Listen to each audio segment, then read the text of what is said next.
जय श्रीराम. माझं नाव तेजस तुंगार आणि तुम्ही बघत आहात महाप्रपंच. मित्रांनो, अनेकांनी आम्हाला कमेंटमधून असं कळवलं की तुम्ही जे बोलत आहात त्या बोलण्यामध्ये खरंच काही सत्यता आहे का. तर ती सत्यता आज तुमच्या समोर आणण्यासाठी हा व्हिडिओ प्रपंच. मुख्य मुद्दा असा आहे की दिशा सलियान जो खटला सुरू आहे, ज्यामध्ये आदित्य ठाकरे यांना आरोपी म्हणण्यात आलेला आहे. विचार करा, प्रबोधनकारांचा पणतू, बाळासाहेब ठाकरे यांचा नातू आरोपी म्हणून उल्लेख केला जातो. विश्वास बसत नाही आपला या गोष्टीवर. पण हे सत्य आहे आणि हे सत्य कोणी नाकारू शकतंय का? अजिबातच नाही. तेव्हा हेच सत्य जगासमोर आणायचं या उद्देशाने एक व्हिडिओ आम्ही करत आहोत, जो तुमच्या समोर ठेवण्याचा प्रयत्न आहे.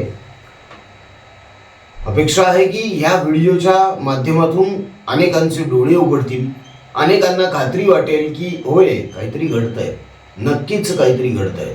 कारण हा व्हिडिओ प्रत्यक्ष निलेश ओझा यांचा आहे. निलेश ओझा सरांनी या खटल्यामध्ये नेमक्या काय घडामोडी झालेल्या आहेत, हा खटला नेमका कसा सुरू आहे, याचे नेमके काय परिणाम होणार आहेत हे सांगितलेलं आहे. सीबीआयच्या प्रश्नांची, CIDच्या प्रश्नांची आणि पोलिसांच्या प्रश्नांची, या व्यतिरिक्त माननीय न्यायालयाच्या प्रश्नांची उत्तरं त्यांनी दिलेली आहेत. हा व्हिडिओ केलेला आहे तो Q नेटवर्कच्या आशुतोष पाठक यांनी.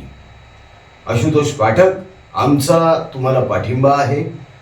आम्ही नेहमीच तुमच्या सोबत आहोत आणि Q नेटवर्क या चॅनलला सुद्धा मित्रांनो नक्की सबस्क्राईब करा.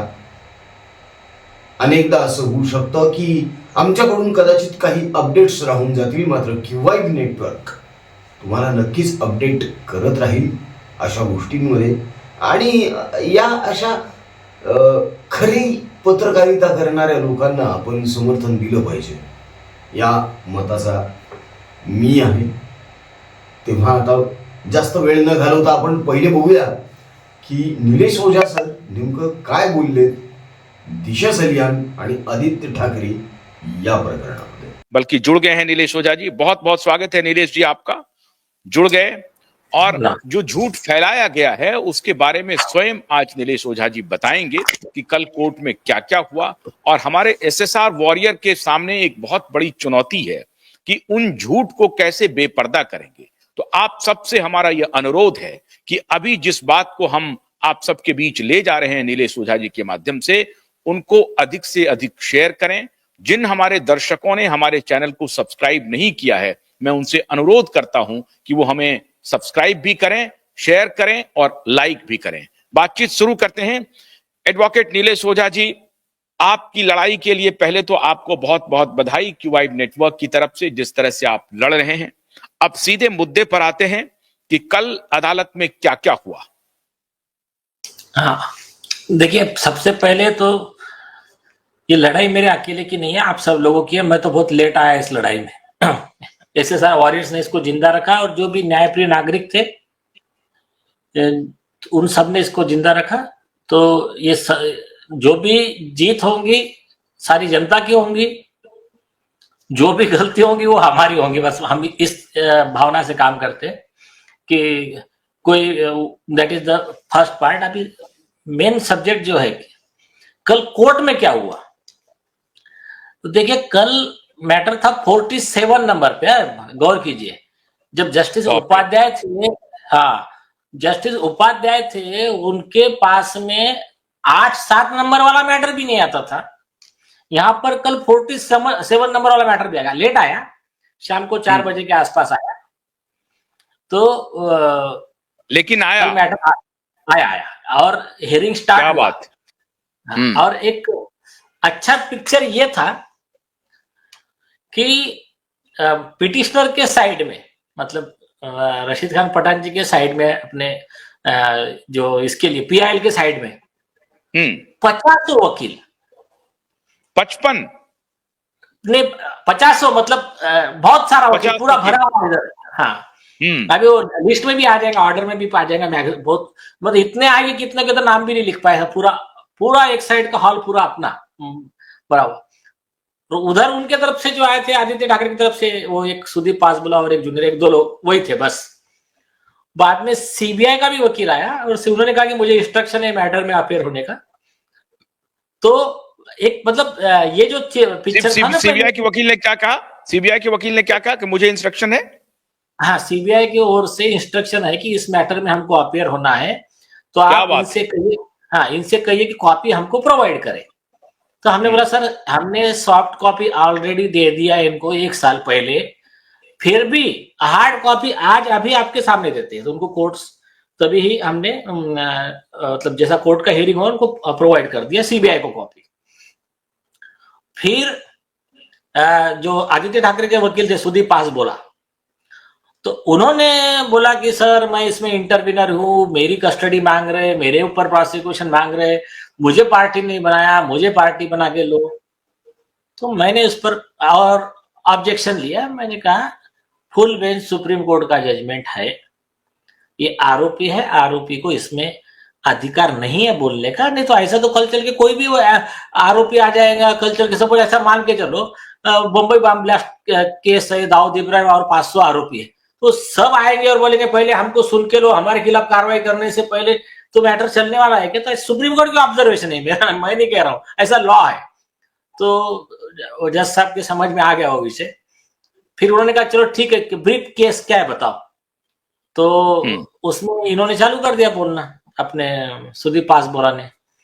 तो उसमें वो बोलने लगे कि उसका सुसाइड, हमला 1 मिनट, तो तुरंत ऑब्जेक्शन दिया, सुसाइड नहीं है वो, इट इज मर्डर। दिशा के बारे में बोला।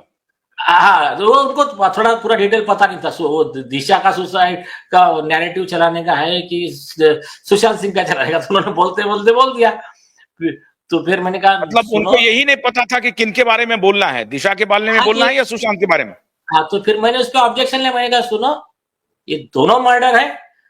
कोर्ट ने कहा अच्छा, मतलब Sushant Singh was also murder and this was also murder, ऐसा मतलब उन्होंने कोर्ट को तो कुछ पता ही था ना, हम जैसा बोल रहे थे सुन रहे थे। बाद में कोर्ट ने कहा कि सुनो, मुझे बोला कि उनको क्या बोलना है बोलने दो, मैं आपको सुनूंगा, आराम से सुनिए। फिर ऐसा उन्होंने शॉर्ट में समरी बताया उनके लेवल पे कि बोले सर ऐसा ऐसा विषय है, ये है। तो बोले इसमें एसआईटी, इनके पीआईएल के बाद में एसआईटी कस्टडी हो गया है और इन्वेस्टिगेशन अभी भी चल रहा है, ये उनके वकील का कहना था। फिर अपनी बारी है, मैंने बताया कि देखिए, फिर कोर्ट ने एक सवाल पूछा कि आपने जो ये फाइल किया एप्लीकेशन क्या क्या है बताइए, और इसका कॉपी आपने बाकी सब पार्टियों को दिया है क्या? मैंने कहा इसका तो कोई रोल ही नहीं है ना, ये तो आरोपी है, इसको इनको तो देने का कोई मतलब ही नहीं है। कोर्ट ने कहा बोले ठीक है कोई प्रॉब्लम नहीं, अपने को यहाँ एक ट्रूथ बाहर आना चाहिए, फर्क मतलब नहीं, ठीक है ट्रूथ बाहर आने के लिए फिर सरकारी वकील है, बाकी ये लोग है, तो एसआईटी की तरफ से आएगा, सीबीआई का वकील आएगा, हम डिसाइड करेंगे ना, आरोपी आगे कैसे उसमें इंटरफेयर कर सकता है। तो एक ये विषय हुआ। फिर सेकंड विषय आया कि कोर्ट को मैंने समझा के बताया। कोर्ट ने कहा कि आपके जो ये अलग अलग ये है इंटरिम एप्लीकेशन है, क्या क्या है बताइए।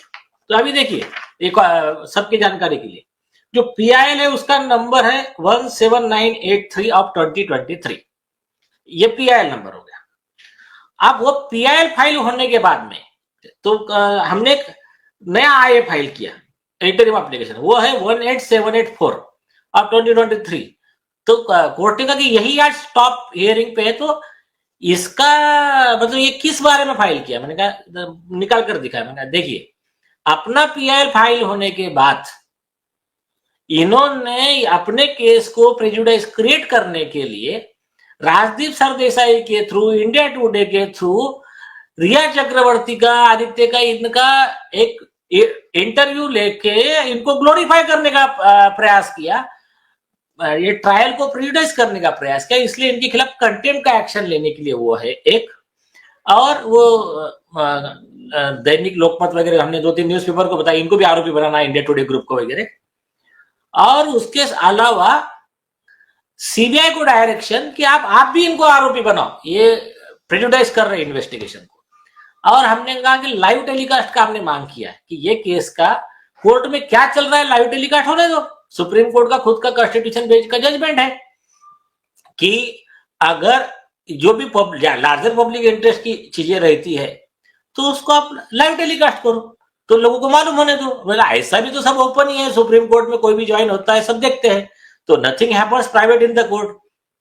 तो वो एक प्रेयर था। बाद में एडिशनल एविडेंस का प्रेयर था, तो हमने सब समझा के मतलब पढ़कर बताया, मैंने कहा ये हमारी रिक्वेस्ट है। तो बोले ठीक है। फिर उसके बाद में मैंने कहा देखिए इंटरिम एप्लीकेशन नंबर 19336 ऑफ 2023, मैंने कहा ये इंटरवेंशन है आदित्य ठाकरे का। वो कह रहा है कि मेरी भी सुनो, मुझे भी पार्टी बना के लो। बोले फिर उसके बाद में एक नया इंटरिम एप्लीकेशन हमारा है 19612 ऑफ 2023। ये इसलिए है कि ये जो आदित्य ठाकरे ने एफिडेविट दिया है वो एफिडेविट झूठा है, तो इसको इस झूठे एफिडेविट के केस में, वो मर्डर केस अलग, ये झूठे एफिडेविट के केस में कंटेम्प्ट और परजुरी का प्रोसिक्यूशन और इसको कस्टडी में लेने के लिए ये मेरा नया अर्जी है। और सुप्रीम कोर्ट के केस लॉज है कि आपको सबसे पहले ये सुनना पड़ेगा 340। तो इस तरह से मैंने मेरा सबमिशन दिया। कोर्ट ने कहा मुझे इतना बताइए, आपको पूरा डिटेल के लिए हाँ एक बात बहुत इंपॉर्टेंट चीज, फिर कोर्ट ने कहा कि इसमें एसआईटी कॉन्स्टिट्यूट हो गई है। मैंने कहा हाँ। तो कोर्ट ने कहा अच्छा मुझे इतना बताइए आपका इस केस से रोल क्या है कि हाँ। बोले ठीक है विषय आपका एक इससे कनेक्शन क्या है कि आप एज ए सिटीजन आए हो कि या इससे कनेक्टेड हो, विक्टिम हो, विटनेस हो। तो मैंने कहा इस केस के मेन कंप्लेनेंट ही हम हैं, हमारे ही कंप्लेंट पे, हमारे ही रिप्रेजेंटेशन पे और हमारे ही पीआईएल के बाद में एसआईटी का कॉन्स्टिट्यूशन हुआ। और एसआईटी का लेटर मैं अभी आपको भेजूंगा कि हमको पुलिस कमिश्नर ने, होम मिनिस्टर ने हमको जो लेटर दिया है उसमें स्पष्ट लिखा है कि 12/1/2024 का जो हमारा कंप्लेंट है जिसमें आदित्य ठाकरे और ये जो डिनो मोरिया, सूरज पांचोली, इनके खिलाफ में गैंगरेप और मर्डर का एफआईआर रजिस्टर करने की जो रिक्वेस्ट की गई है जो अवेलेबल प्रूफ्स के साथ, तो हमारी complaint is included in the investigation of SIT. तो हमने कहा ये हमारा कंप्लेंट पे ही इन्वेस्टिगेशन चल रहा है, therefore concept of locus is inconsequential, मतलब अब इसका तो मतलब ही नहीं, मेन तो हम ही है इसमें अभी। तो कोर्ट ने कहा अच्छा ठीक है एक काम कीजिए, आपके जो भी डॉक्यूमेंट्स पीआईएल फाइल होने के बाद के जो डेवलपमेंट्स है, आपके जो भी डॉक्यूमेंट्स है और पीआईएल का मेरिट क्या है आपका, मतलब आपके जो आधार क्या है कि आप कह रहे हैं कि आदित्य को कस्टडी में लेना चाहिए, इनके ऊपर एफआईआर होना चाहिए, तो आपका जो मेरिट है उसका एक शॉर्ट में सिनॉप्सिस बनाइए। कोर्ट का भी सही था कि बोले हमको मुझे तो पता ही नहीं है मैटर क्या है, तो आप शॉर्ट में सिनॉप्सिस बनाइए, जो भी अपडेट्स है एसआईटी से लेके सब वो सब बना के आप शॉर्ट में 4-5 पेज में, 3-4 पेज में, तो आप नेक्स्ट डेट पे हमको दीजिए। तो ठीक है। तो कोर्ट ने कहा कितने दिन में कर लोगे? मैंने बोला शॉर्टेस्ट। बोले फिर भी मैंने 1 या 2 हफ्ता बहुत हो गया। तो बोले ठीक है। तो 2 वीक में कोर्ट ने वो रखा है, अभी 2 वीक के बाद में पूरा सिनॉप्सिस बनाना है और उसकी कॉपी एडवांस में सीबीआई को, स्टेट गवर्नमेंट को, सबको दे देना है और कोर्ट में फिर उस दिन होगा हियरिंग। और उस दिन अपने जो मतलब वरिष्ठ वकील है, मतलब इधर के माने हुए हमारे क्रिमिनल लॉ के एक्सपर्ट्स, अपने घनश्याम उपाध्याय जी, उस दिन वो आर्गुमेंट करने वाले मैटर।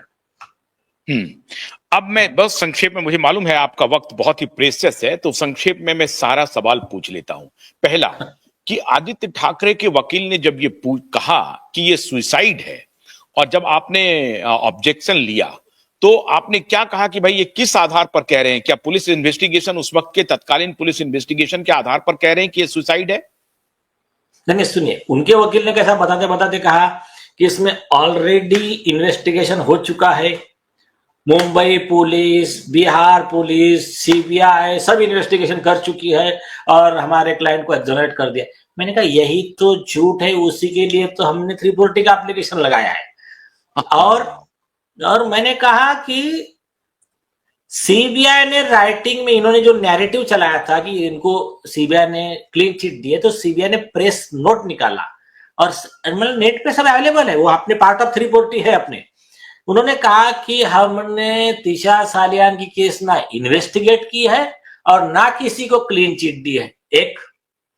दूसरा 340 में और एक डिटेल है अपना कि ये जो सुशांत सिंह राजपूत का केस था उसमें इन्होंने नैरेटिव चलाया कि हाँ वो एम्स की रिपोर्ट आ गई है पोस्टमार्टम की और ये वो सब घुमाया।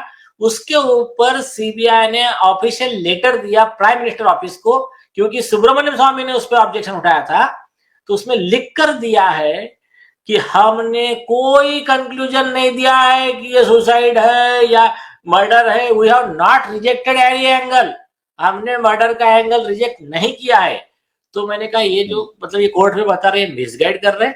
और हमने कहा राजदीप सरदेसाई को हमने इसीलिए आरोपी बनाया है कि वही नैरेटिव फैला रहा था, स्पॉन्सर्ड पैसे लेकर वो अपना मतलब जमीर बेचकर नैरेटिव क्या फैला रहा था कि वो जो सुसाइड था वो ये था, सच तो बता नहीं रहा और वन साइडेड न्यूज चला रहा है। तो मतलब इसीलिए उसको आरोपी बनाया, ये हमने कोर्ट को बताया।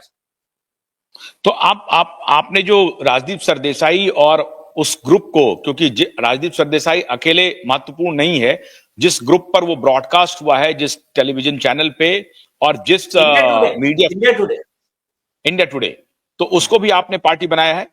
हाँ हाँ, आरोपी है, इंडिया टुडे आरोपी है। तो उनको नोटिस गया है? नहीं नहीं नहीं, अभी तो कोर्ट हियरिंग करने के बाद में डिसाइड करेगा ना, तो उसमें हाँ। तो अभी देखिए 2-4 पॉसिबिलिटी है इसमें, मैं आपको एनालिसिस करके बताता हूं। नेक्स्ट डेट पे हियरिंग होने के बाद में एक पॉसिबिलिटी है कि कोर्ट कहेगा, हाँ हमारी एक प्रेयर, वो भी पढ़कर बताया मैंने कोर्ट को, हमारी एक प्रेयर है कि स्टेटस रिपोर्ट कोर्ट में सबमिट कीजिए आप, सीबीआई और स्टेट पुलिस। दूसरा, सीबीआई और state police official statement they about the progress of the investigation. तो हमने ये भी प्रेयर उनको पढ़कर बताया। तो अभी नेक्स्ट डेट पे पॉसिबिलिटी है कि कोर्ट ने तो ये कहा, लेकिन ऑलरेडी एसआईटी कंस्टिट्यूट हो चुकी है, स्टेट ने एक काम कर दिया है। तो अभी मैंने थोड़ा सा डिप्लोमेटिकली लिया, क्योंकि प्रॉब्लम क्या है कि एसआईटी कंस्टिट्यूट हो गया, आज तक स्टेट गवर्नमेंट की तरफ से ज्यादा कोई ऐसा सेटिस्फैक्टरी प्रोग्रेस नहीं हुआ।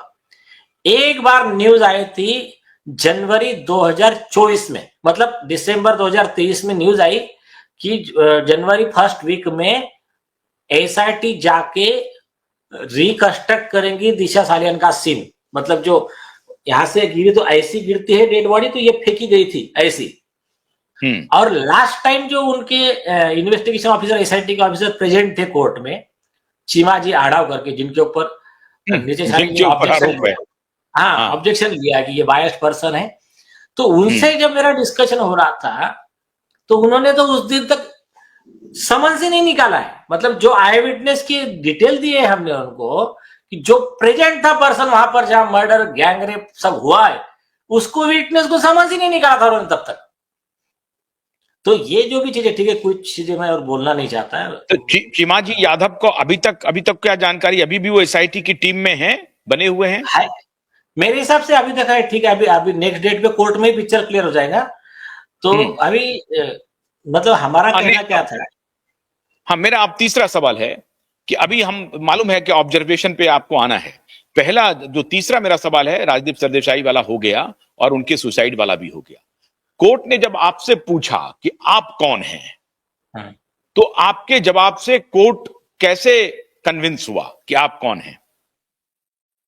नहीं, तो कोर्ट को बता दिया ना, मैंने कहा कि हमारे ही कंप्लेंट पे इन्वेस्टिगेशन शुरू है, यदि ऑफिशियल लेटर भी हमारे पास, तो कोर्ट ने कहा ठीक है, सारे सब चीजें सबमिट कर दीजिए कोर्ट में।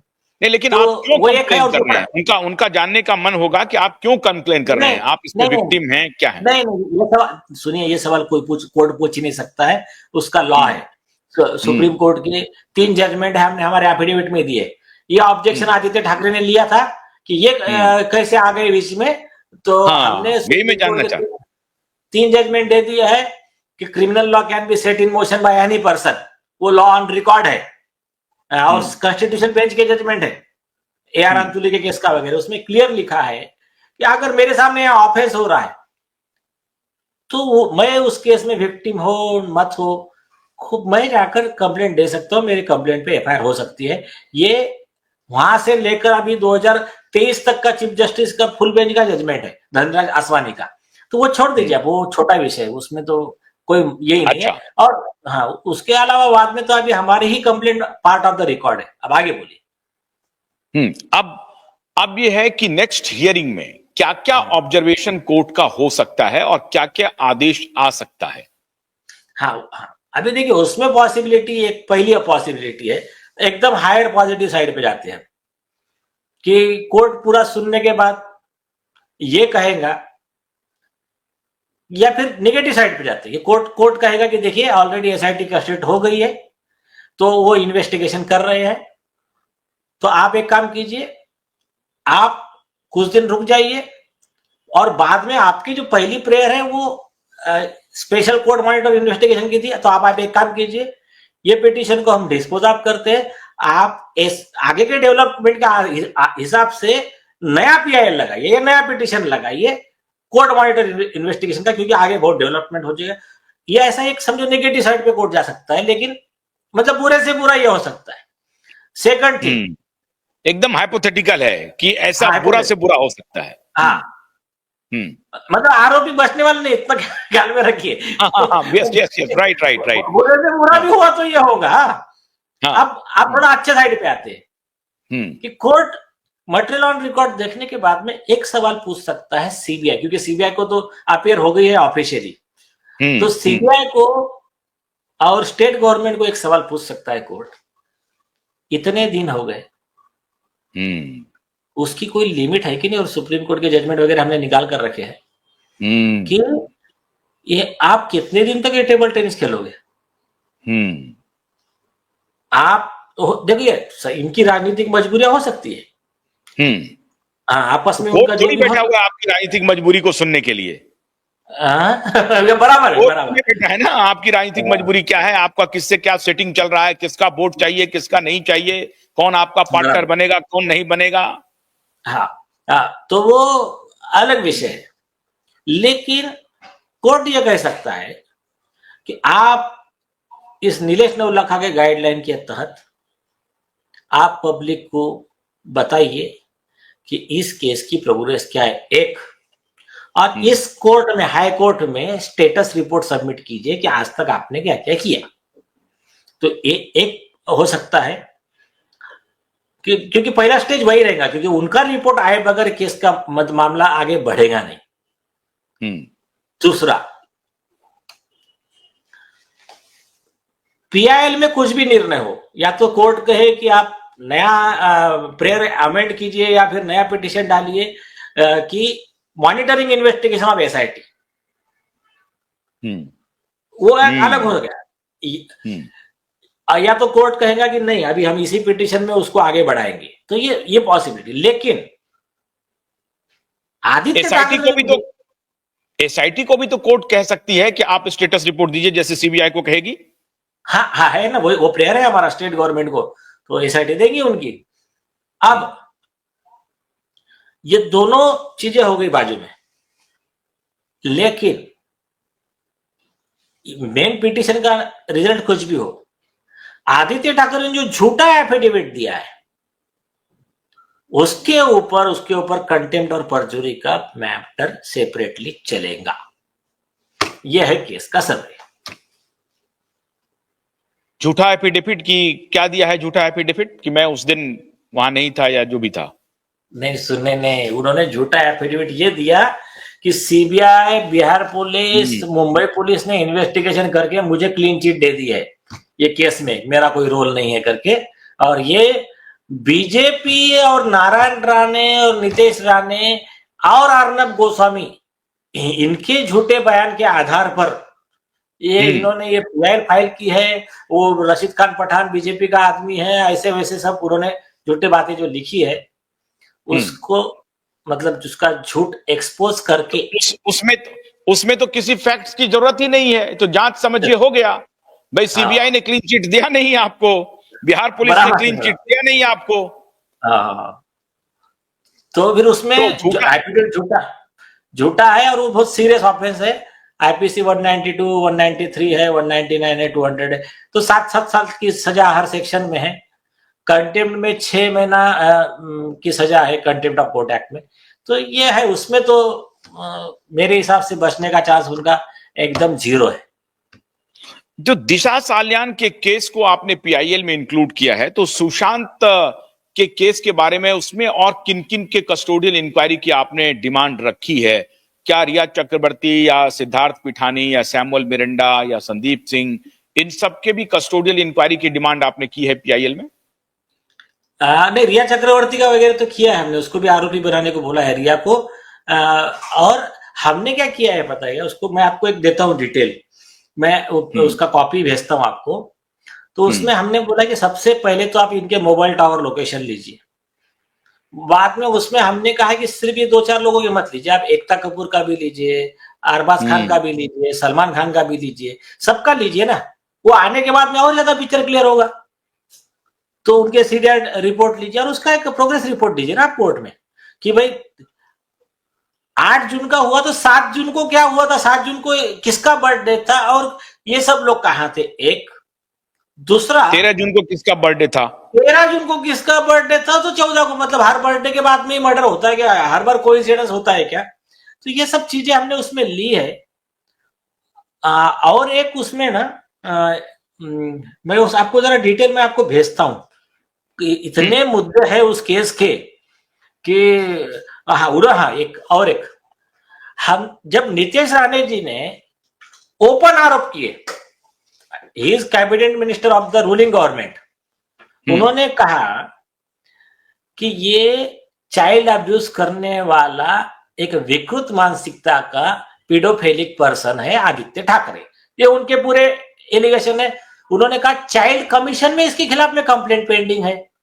उन्होंने कहा कि इसने ये कौन से एनजीओ से बच्चे लाए थे उस पार्टी में, उसको जो अब्यूज किया गया। तो ये जो नीतीश राणे जी के आरोप थे ना, वो आरोप हमारे पार्ट ऑफ द पीआईएल थे। तो उसमें इसने क्या किया है आदित्य ठाकरे ने, कि आधे आरोप को ऑब्जेक्शन नहीं लिया है, एक आरोप को ऑब्जेक्शन लिया है, कुछ आरोप को नहीं लिया है। तो हमने उसमें हमारे कंटेंट में ही लिखा है कि जिसको आप डिस्प्यूट नहीं किया है, डिनाई नहीं किया है, तो ये लॉ ऑफ प्लीडिंग है, ये सुप्रीम कोर्ट का जजमेंट है कि वो आरोप उसको मंजूर है।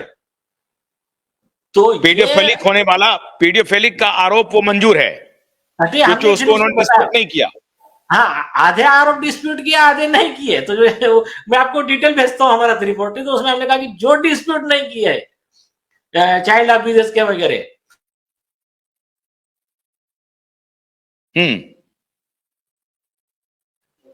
हाँ हाँ, तो मैं आपको डिटेल भेजता हूँ कि क्या वो एग्जैक्ट पैरा जो है, तो वो आपको भेजता हूँ जो हमने कोर्ट में। क्या ये वो कह सकता है कि नहीं मुझसे गलती हो गई, हमने उसको देखा ही नहीं, या ओवरलुक कर सकता है क्या?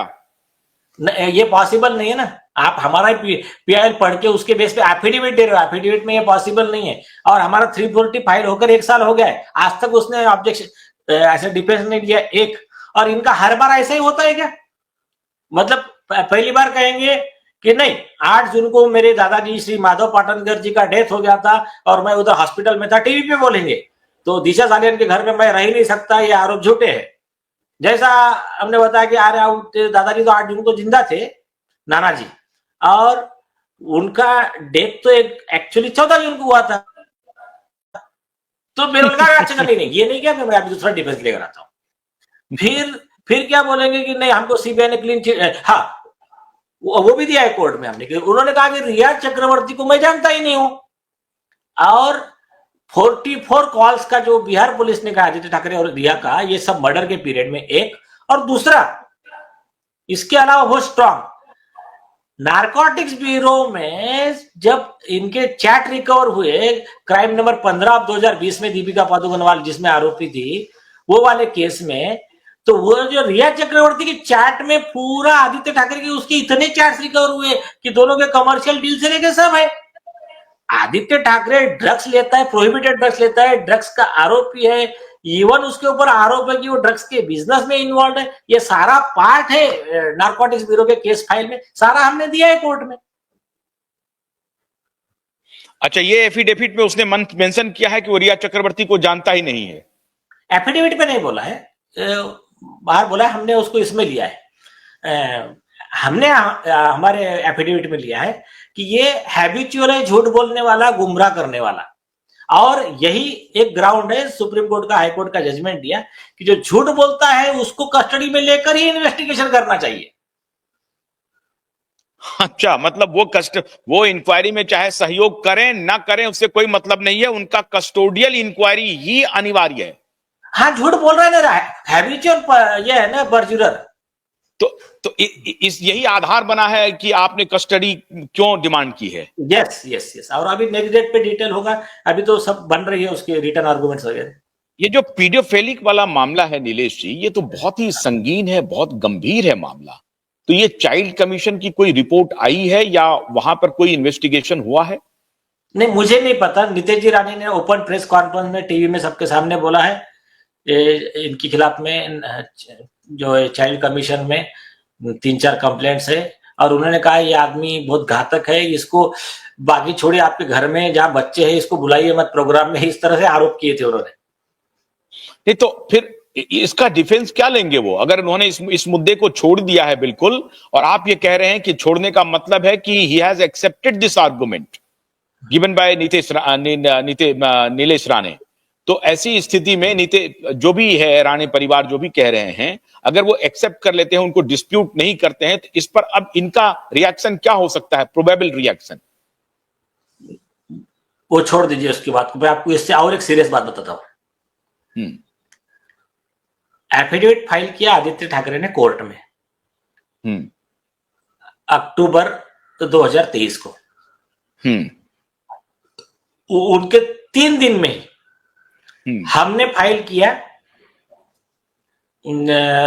परजुरी कंटेम्प्ट एप्लीकेशन, और रशीद खान पठान जी के काउंसिल ने एडवोकेट चेतन राउत की तरफ से लीगल नोटिस दिया गया आदित्य ठाकरे को 19,750 करोड़ का, supreme court and high court litigation association की तरफ से।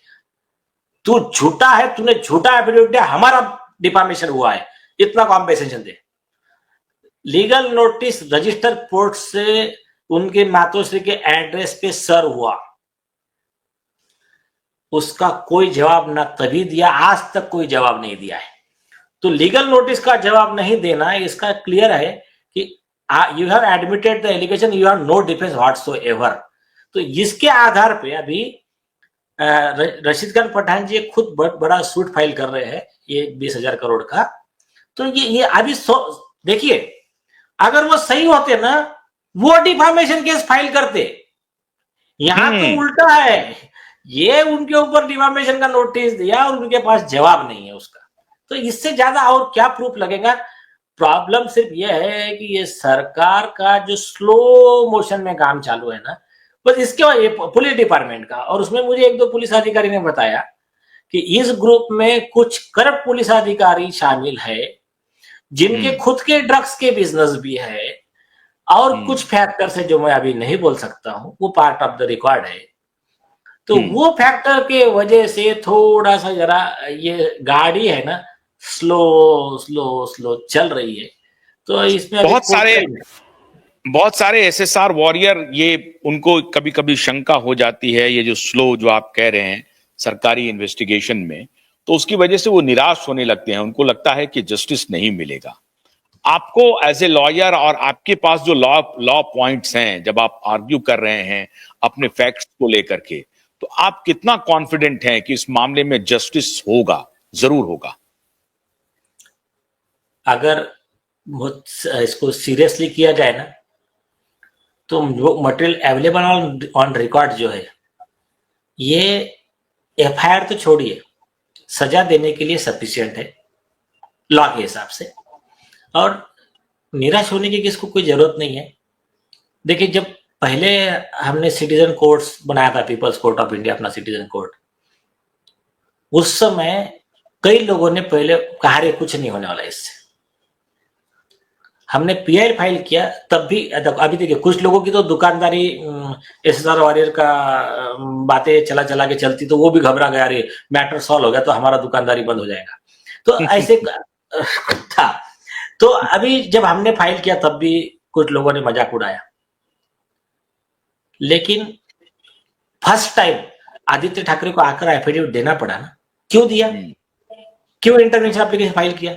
डर था इसीलिए ना, नहीं तो क्या जरूरत थी, आज तक कभी आए थे वो? तो ये जो है ना, तो अगर उसको थोड़ा सा और मतलब उसको ज्यादा पब्लिक सपोर्ट के साथ में अच्छे तरीके से अगर किया जाए और माहौल अगर अच्छा बन जाए जैसा पहले था, तो मेरे हिसाब से ये सजा का केस है, ये कोई इसका केस नहीं है।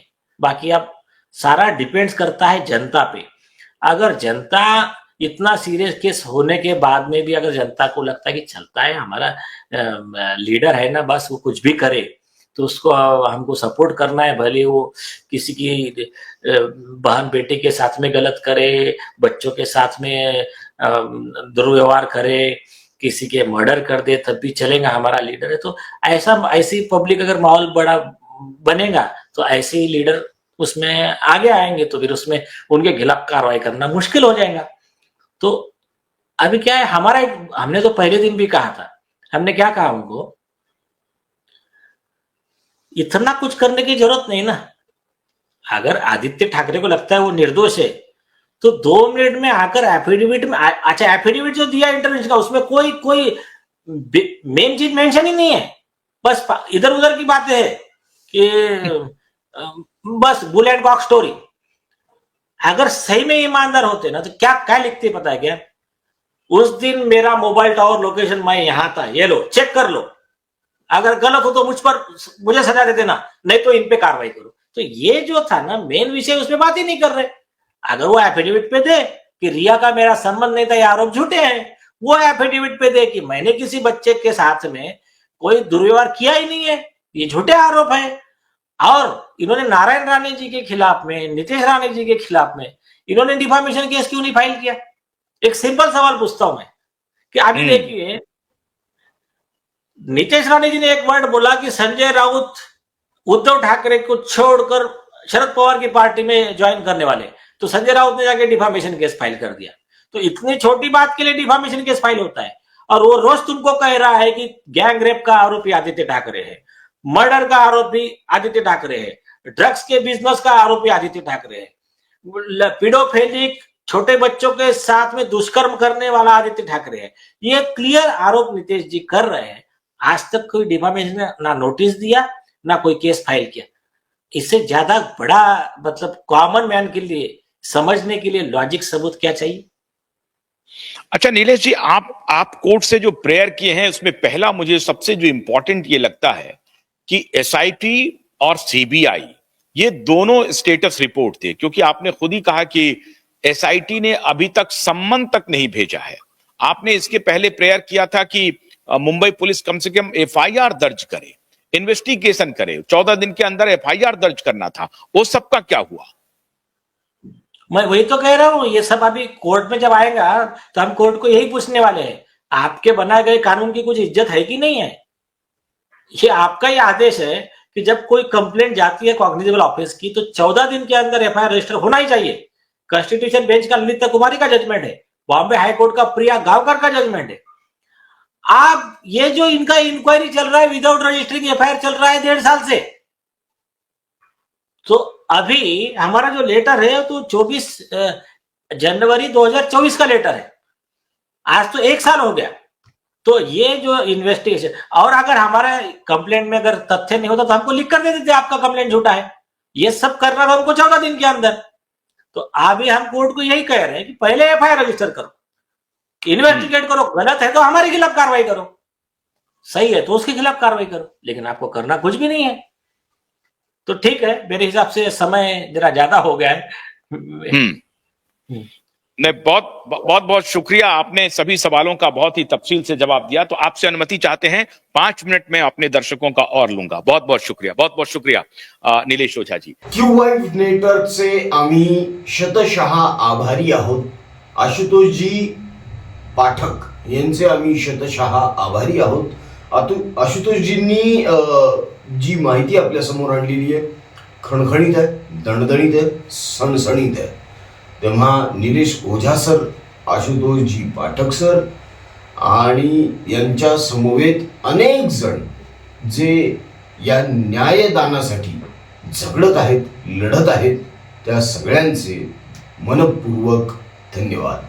मित्रांनो, ज्याप्रमाणे हिंदू प्रपंच आणि महाप्रपंच या यूट्यूब चॅनलला तुम्ही सबस्क्राईब केलं, त्याचप्रमाणे QI नेटवर्कला सुद्धा सबस्क्राईब करा. आशुतोष पाठक सरांना पाठिंबा द्या. माणूस लढतोय, सर्वसामान्यांचा आवाज उंच करतोय. अपेक्षा आहे की या व्हिडिओमधून अनेकांच्या प्रश्नांना उत्तरं मिळाली असतील, की या खटल्याचा तपास नेमका कसा सुरू आहे, आतापर्यंत काय काय घडलेलं आहे, इथून पुढे काय काय घडणार आहे, हे या व्हिडिओमधून साधारणतः लक्षात आलं असेल तुमच्या. अनेक जण कमेंट्समध्ये येऊन तुझ्या मायला घोडा लावतो बे, ए झाट्या, अक्कले का, ए चुट्या, असली भाषा वापरतात. वापरू द्या, हरकत नाही. एखादा कोणी काहीतरी बोलला म्हणून आपल्या अंगाला भोकं पडत नाही, बोलू द्या. आता रिस्कच घ्यायची आहे ना, घेतली आम्ही रिस्क.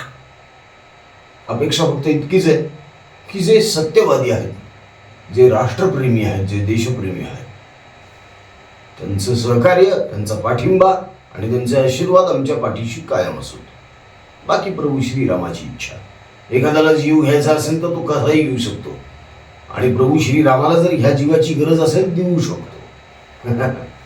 काय हरकत नाही.